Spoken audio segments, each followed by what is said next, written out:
The official doctrine of the Third Reich demanded absolute sacrifice. Soldiers were told to hold their ground to the last bullet, the last breath, the last man. Retreat was weakness. Withdrawal was shame. And yet, buried deep within the machinery of that same regime, engineers were designing a vehicle built around a radically different philosophy: survival through escape. While generals preached death before dishonor, this machine was given 12 cylinders, 8 driven wheels, and 2 complete steering stations. One driver faced forward into battle.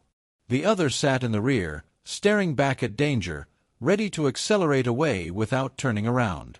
It was a predator designed not to stand and fight, but to see, strike if necessary, and vanish at 90 kilometers per hour, even in reverse. This was the Sd.Kfz 234-2, better known by its nickname, the Puma.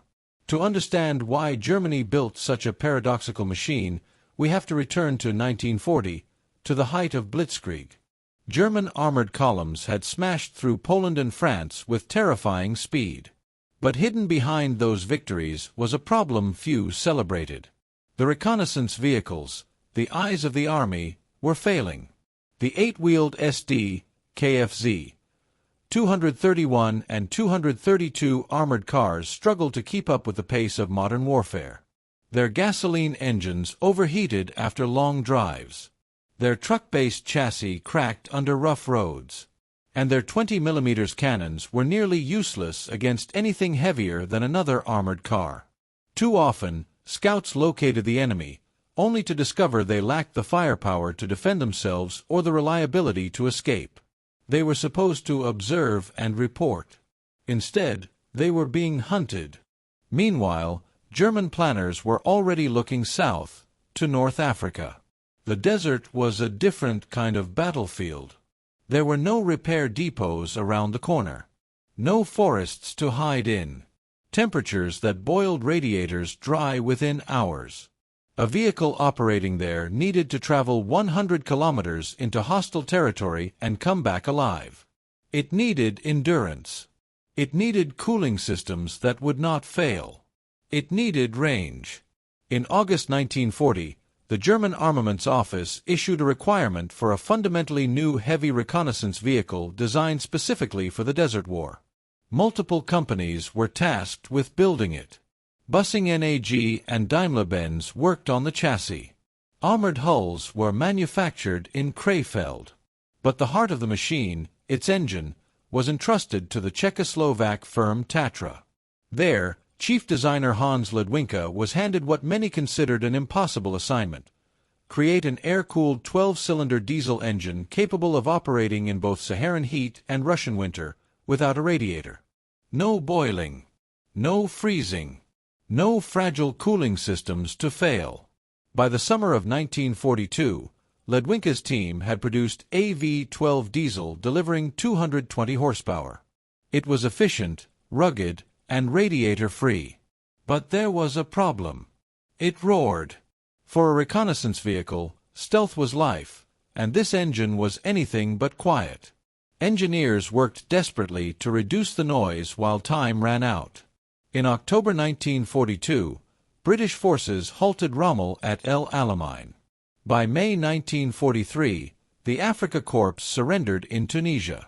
The Desert War, the very battlefield this vehicle was designed for, was lost before the machine was ready. But the project did not die.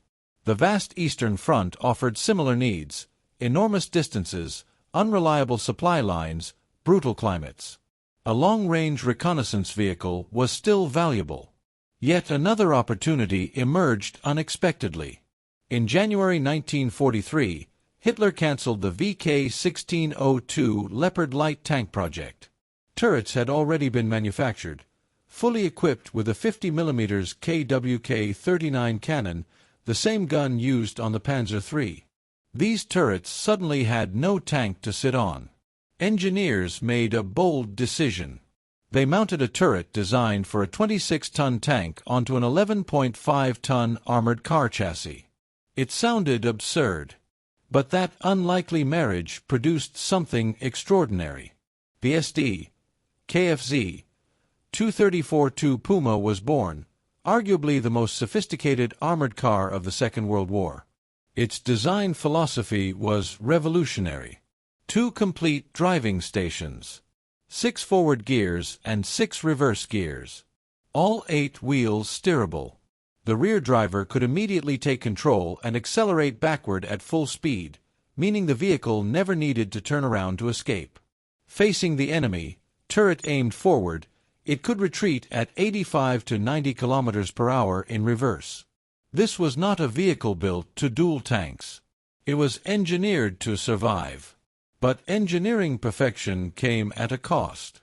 To achieve speed and a 1,000 km range, armor thickness was sacrificed. The frontal hull had 30 mm of protection, respectable for reconnaissance. But the sides were only 8 mm thick. The turret sides barely 10 mm. Heavy machine gun fire could penetrate it. Air attack was devastating. The Puma was not truly armored in the traditional sense. It was a fast machine wrapped in thin steel. Production was equally problematic. Components were manufactured in 5 separate factories across the Reich and occupied territories. In a wartime economy already strained by Allied bombing and material shortages, coordination became a nightmare.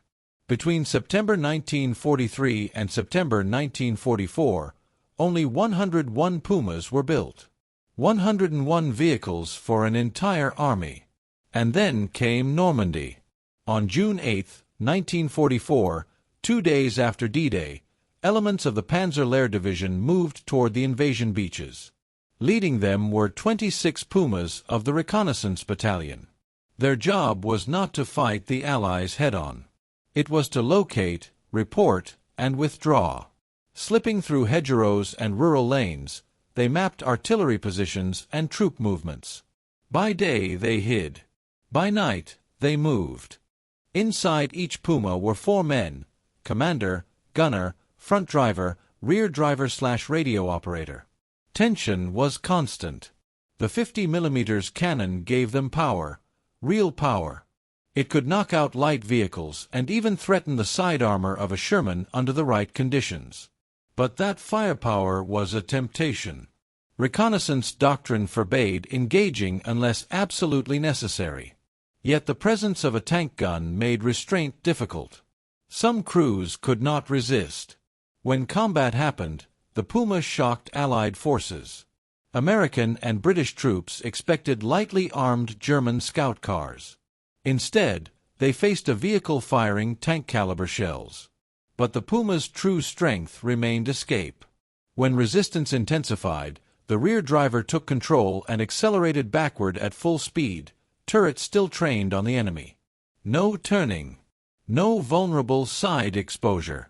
Just cold, calculated withdrawal. However, there was one enemy the Puma could not outrun: air power. By summer 1944, the skies over Normandy belonged to the Allies. P-47 Thunderbolts, Hawker Typhoons, and P-51 Mustangs roamed freely. From above, concealment was nearly impossible. A dusty trail, a flash of sunlight on optics, that was enough. 4 tanks with thick roofs, air attack was dangerous but survivable. For the Puma, with thin armor, it was catastrophic. Cannon shells and rockets tore through the hull, turning the vehicle into a coffin. In the Falaise pocket in August 1944, the Panzer Lehr Division was encircled. Roads clogged with burning wrecks. Aircraft attacking relentlessly. Of 26 Pumas, only 8 survived the encirclement. Yet statistically, their survival rate exceeded that of many tanks. Speed and tactical withdrawal sometimes saved them where heavy armor did not. But by September 1944, production ceased. Germany could no longer afford such complexity. The assembly lines switched to simpler versions like the 234-1 with a 20 mm cannon. The surviving Pumas fought on through Silesia, Pomerania, East Prussia. Some retreated toward Berlin in 1945. And then they vanished. Not a single Sd.Kfz 234-2 Puma survives today.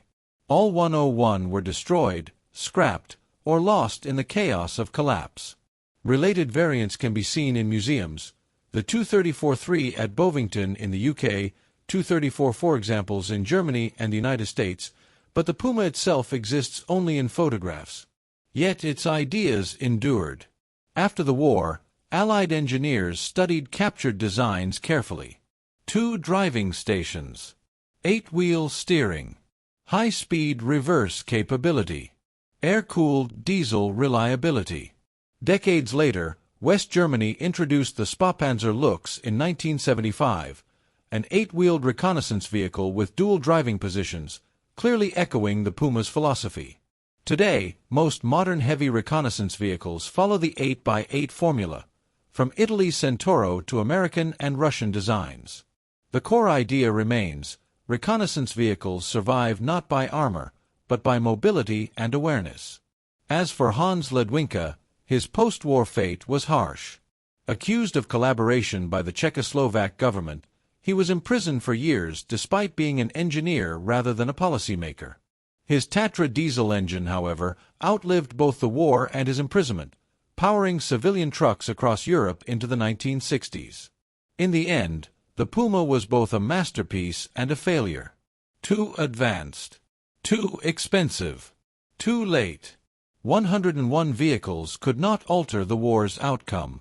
They could not stop Shermans or T-34s. They could not contest Allied air superiority. But they changed the philosophy of reconnaissance. The Puma taught a brutal lesson: sometimes survival is more valuable than firepower. A scout's mission is not to win the battle. It is to see the enemy and live to report what it saw. In a war obsessed with holding ground at any cost, the Puma embodied a different truth. Sometimes the greatest strength is not standing firm. It is knowing when and how to leave.